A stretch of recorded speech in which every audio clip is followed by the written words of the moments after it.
It's Mahia May.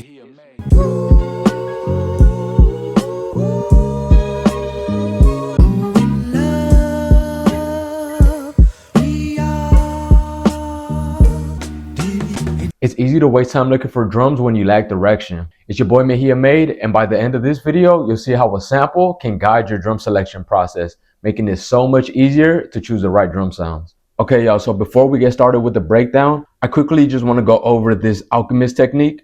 Basically, it's a technique he's talked about before where he lets the sample guide his drum selection process. There are certain samples that call for hard, gritty drums, and there are other samples that call for lighter and softer drums.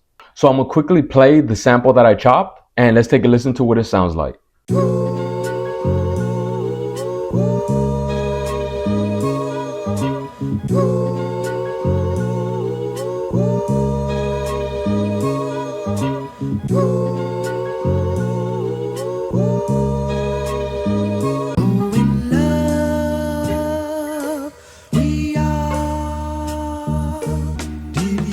So there are two main things that I want you guys to take away when you're listening to this sample. The first thing I want you guys to take away is the type of sample that I decided to flip. It's a very soulful sample. I think many of us would agree that putting these very hard, gritty boom bap drums would completely ruin this sample. The second thing I want you guys to take away is that there's this constant cymbal playing in the background of this sample. And why is that important? Well, it's because it lets me know that when I'm choosing my drums, I don't really need a hi-hat. All that would be missing is a drum and a snare. And that's something you guys should notice when listening to the Alchemist beats. So when you guys have gotten to the point where you already found the sample that you want to flip, just really make sure you listen to all the details of the sample. And that's going to make the drum selection process so much easier. So after I chopped up my sample, it was time to get to the drums. Let's first start off with this kick.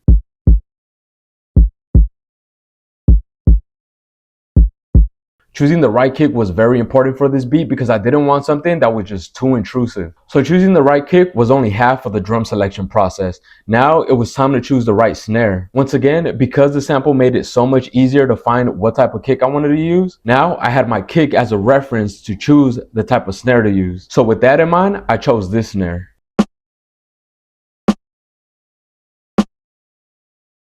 Let's go ahead and play the kick and snare together just so we can see how they both work well with each other.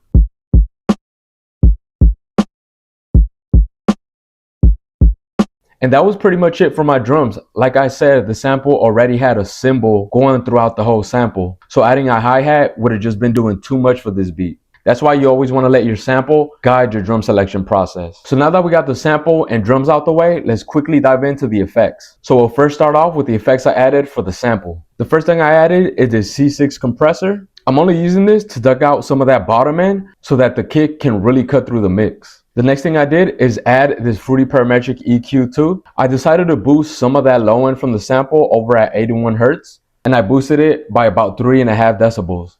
The reason I did that is because the sample itself didn't really have too much bottom end, and I really wanted to make sure that the bass from the sample was able to cut through the mix. And now the last effect I added to the sample was Tape Mellowify by Arturia. I used the Lo-Fi Quiver preset, and I turned every setting off except this wow setting. I turned it up by about 37%. The reason I did that is because the sample itself is a loop, so I wanted to keep it just a little bit interesting by adding some pitch variation. And now let's go ahead and move on to the effects for the drum samples. Within the sampler itself, there are three things I did. First of all, I turned on this normalize setting. Second, I turned on the clip mode and I boosted it by 5% so that it can give the kick just a little bit more knock. And lastly, what I think is the most important thing I did, I increased the fade out to 63%. The reason I did that is because I didn't want the kick to feel too heavy. I wanted something that was light but punchy. For the kick, the first effect I added is once again Tape Mellowify by Arturia. I used the Lo-Fi Quiver preset, but this time I didn't use the flutter or wow knobs. What I did instead is turn on the drive setting and I increased it by 20%. Another thing I did is I took off a lot of that top end by turning on this low pass filter all the way up to 74%.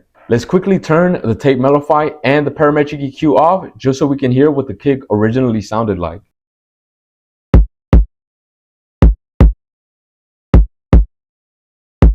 And with the plugins turned on,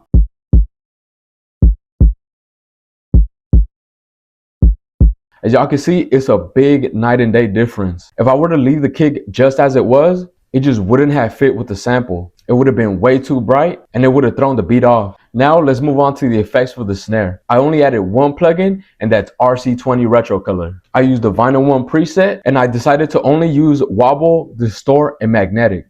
So for wobble, I kept it very light. I only turned it up to 10%. For the distort setting, I put it to the 2-pair type, and I increased the distortion to 30%. That way, it can add some snap to the snare. And then lastly, I decided to leave the magnetic setting on, and I left that about 20%. That way there's some variation in the snare. It's those little details that can make your beat a lot more interesting. And then finally, the setting that I think is most important for the snare is that I turn down the tone almost all the way to negative 12 decibels. So let me go ahead and turn off this RC20 just so we can hear what the snare sounds like. So before and after.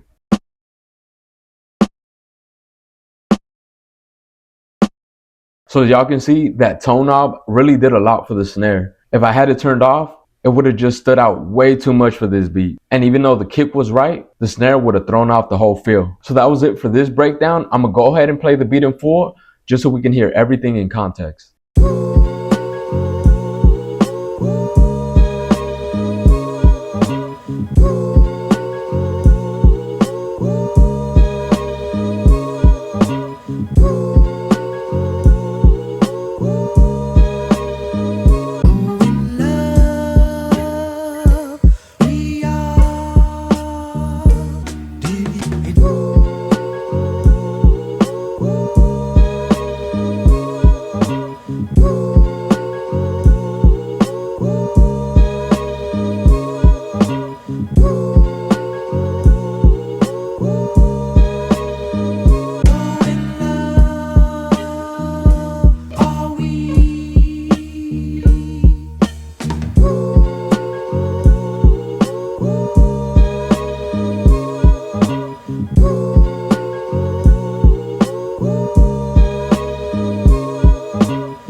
As y'all can now see, you can save so much time looking for drums if you just let the sample guide you. Direction is key to drum selection. Something else that's key to drums is making sure you don't overprocess them. I made a full video explaining what that means if you just click on the link above. With that being said, if y'all gained any type of insight from this video, please leave a like, please leave a comment. It's really gonna help the channel grow. I'm gonna catch y'all next week for a new video. Until then, stay blessed.